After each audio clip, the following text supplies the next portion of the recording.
What's going on, everybody? King of Dragons 5000 here, coming at you with another figure review. Today we'll be having a look at the Metacom Toys Mafex Amazing Spider-Man. Here we do have the Amazing Spider-Man in the packaging. This is one figure I've been looking forward to so much. What we're going to do now is take a little break, get him opened up, and we'll have a better look at Mafex's Amazing Spider-Man. So stay tuned, everyone. And so here we have the Mafex Amazing Spider-Man posing out of the packaging, and he does look fantastic. Before I take a look at the figure, let's actually take a look at what he comes with, because he does come with quite a few accessories.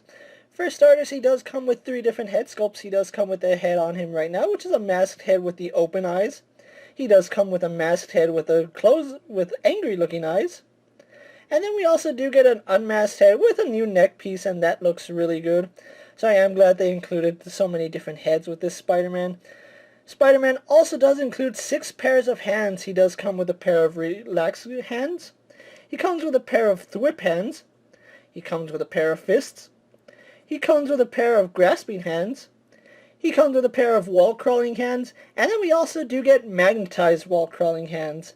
Spider-Man also does get 2 pairs of feet. He comes with a regular pair of feet on him, and then he also does get a pair of magnetized feet, and combining that with the magnetized hands, he does actually stick pretty well to magnetic surfaces, so I am really happy they included that with this figure. Spider-Man also does come with an unmasked version of his mask, which looks really good. It is a little bit small, but it does work with this figure. He also does come with a few web accessories. He does come with 2 short webs. He comes with 2 longer webs. He comes with a single web that it looks like he's swinging from, and then he does come with a web that pegs on to any flight stand, and it does have like a cone at the end of it.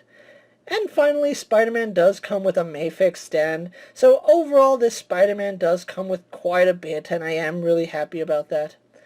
With that out of the way, guys, let's actually move on to Spider-Man's details. And so here we have a closer look at the Mafex Spider-Man, and I think Mafex did a phenomenal job on this figure. Now, he does have the big eyes that, it's my go-to Spider-Man. I prefer the really big eyes on Spider-Man, so that actually works for me. You can see they are done really well. They are really vibrant, bright white, and I do like that. The black trim around the eyes is actually done well. He does come with squintier, angry eyes, so if you want to have him with that, you can.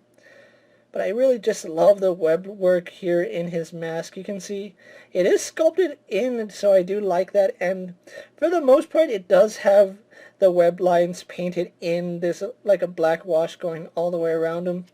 You can see it's predominant right here on the back of the figure. You can see some more of it on the front. Although it is a little hit and miss in some areas. You can see the left shoulder has the lines wonderfully painted. The right side, not so much. So it is a little bit hit and miss on the figure. And it does kind of have this really dark wash effect on some of the brighter parts of the costume, like especially up here at his collar. You can see how much black is actually there. Looking at his torso, you can see they did a heavy wash right there. I don't know why they went so heavy on the abs, but they did. Gloves, from right here, it does look good, but then when we get to the outer part of his arm, you can see the webs, not so clean, but they are noticeable, especially since I have harsh lights. It really eliminates some of the shading, but for the most part, it's all there. Same thing on this arm. We have some heavy wash right there. Don't know why they went so heavy. On mine, you can see I do have a little bit of blue paint seeping over to the red part. A little bit unfortunate, but it's not the end of the world. On the back, you can see the spider emblem is done really well. And you can see exactly how the dark wash just brings out some of the contrast in the figure. Looking at his chest, that spider is done really well. It's a classic looking spider on both the front and back, so I am glad that they went with a really classic Spider-Man logo for him. You can see he does have some wash here in his tights. It's not as bright as the promotional pictures have, but I think it's acceptable. The dark wash does make it seem a little darker than it actually is. It's actually supposed to be this dark. The color of his knee pad, or not knee pads, but just his knees in general. His knees have 0 wash on them, so it's pretty obvious, but I do like the way the wash brings out the detailing in all his definition, so they did a good job with that. Then we get on to his feet, where you can see they did a really good job with the wash. I really do like how the spider webs look on his feet. This is the way it should look on his costume. You can see it is a little heavy right here on the top of the boots, but for the most part, it's done really well. His feet are also done with that same wash. So I really do like that, and I do have him with a non-magnetized feet here. So you can see he's not going to be sticking to any metal surfaces, but it's still a really impressive looking figure. So with that out of the way, guys, let's actually compare him to a few other figures you may have in your collection. And so here we have Spider-Man posed next to a DC Multiverse Superman and a Marvel Legends Cyclops. Here we do have Spider-Man posed next to a WWE Elite Scale figure and a Mezco 1/12 Collective Popeye the Sailor Man. And finally, here we have the Mafex Spider-Man posed next to a Marvel Legends Pizza Spider-Man and a Marvel Legends Ultimate Spider-Man. So with the comparisons out of the way, let's actually move on to Spider-Man's articulation. He does have a surprising amount of articulation, so let's run through it really fast. He does have a double ball joint in the head, so we can tilt his head left and right really well. He can look up a surprising bit to the point where we do get a little gap, and he can look down a surprising bit. He actually does have an offset ball joint, so you can actually move that peg down, and now we have much better range of movement going down and a little more limited going up, so it's just a matter of preference. He also does have a ball joint at the base of the neck, so along with both ball joints, you can see his head does get a surprising amount of articulation, does rotate at the neck, so pretty good range just in his head alone. Arms are on a ball joint, they do go out better than horizontal, so I do like that. They do a full 360, although on mine, it seems like there's a little bit of resistance, especially when I get to here. You can see it just clicks. It's not that it's going to break, it's just, I don't know what it is. This arm doesn't have that problem, it's just this side. I'll have to take it apart and see what the deal is, but it does do a full 360. He does have a bicep swivel, which works really well. We do have a double bend at the elbow. As you can see, gets really good distance. We have a ball hinge swivel here at the wrist, so it does rotate at the wrist. We do have a hinge that goes up and down. We can rotate that, and now we have an in and out hinge. So just depending on how you have that pose depends on how his wrist will move. And then of course we get rotation on that peg.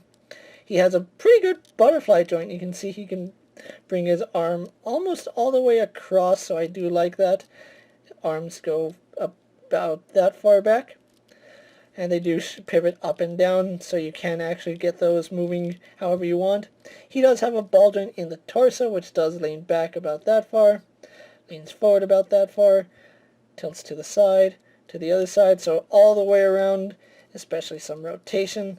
We do get a second ball joint here at the lower torso, so combining the two, he does lean back about that far, leans forward about that far, does tilt to the side about there, to the other side, no problem, as well as some rotation. You're mainly going to get rotation at the top.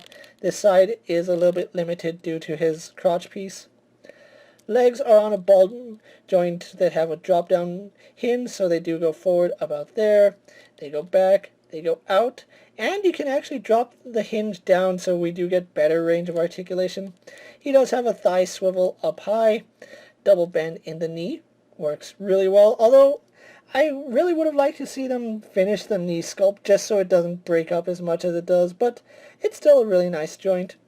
No boot swivel, but that's perfectly okay because he does have swivel at the ankle. We do have a hinge at the ankle which goes back that far, goes forward that far, forward-facing pin for rock your ankle, and then we have a toe hinge. So overall, great articulation on this Spider-Man. It's probably the best Spider-Man figure that we've gotten to date in modern history, so I do like that. So with his articulation out of the way, let's actually get him posed for my final thoughts, so we can wrap up this review. And so here we have the Amazing Spider-Man by Mafex posed for my final thoughts. Overall, I love this figure. This is actually one of the best Spider-Man figures that I have ever messed with. The articulation on this guy is phenomenal, and it blows anything we've ever gotten from Marvel Legends out of the water. Any domestic figure that has this kind of articulation would be a really good figure. However, This is an import Spider-Man, and he does not disappoint in terms of articulation or accessories. I feel the amount of accessories he comes with is perfectly fine, although I think another wearable he can grab onto would have been preferred. I still like the fact that you can have him pose swinging, and it looks really natural. There's really hardly any pose you can get him into that it doesn't look like Spider-Man. Now, the only drawback to this figure is the price range. This Spider-Man does go for about $100 at retail, which is a pretty penny. Now, I have seen secondary markets shoot this guy up to $150. If you are lucky enough to get this guy at $100, I really do recommend you pick him up, especially if you're a fan of Spider-Man. You're going to want to have this guy in your collection. I was lucky enough to pick up mine from Big Bad Toy Store, and at the time I'm making this video, he is restocked at Big Bad Toy Store. So if you are looking for the Mafex Amazing Spider-Man, Big Bad Toy Store is your place to go. With that being said, guys, I'm King of Dragons 5000. Don't forget to like this video, leave a comment, subscribe to my channel, go check out all my other action figure reviews, as well as all my other Spider-Man videos. Hopefully you find them informative. As always, if there's a figure you would like to see me review, let me know down in the comments, and if it's in my collection, I'll definitely have a look at it. And while you're at it, check out my Instagram account for new and exciting action figure photos, and ring that bell to be notified every time I upload a video. Until next time, guys, I'll see you later. Take care, everyone.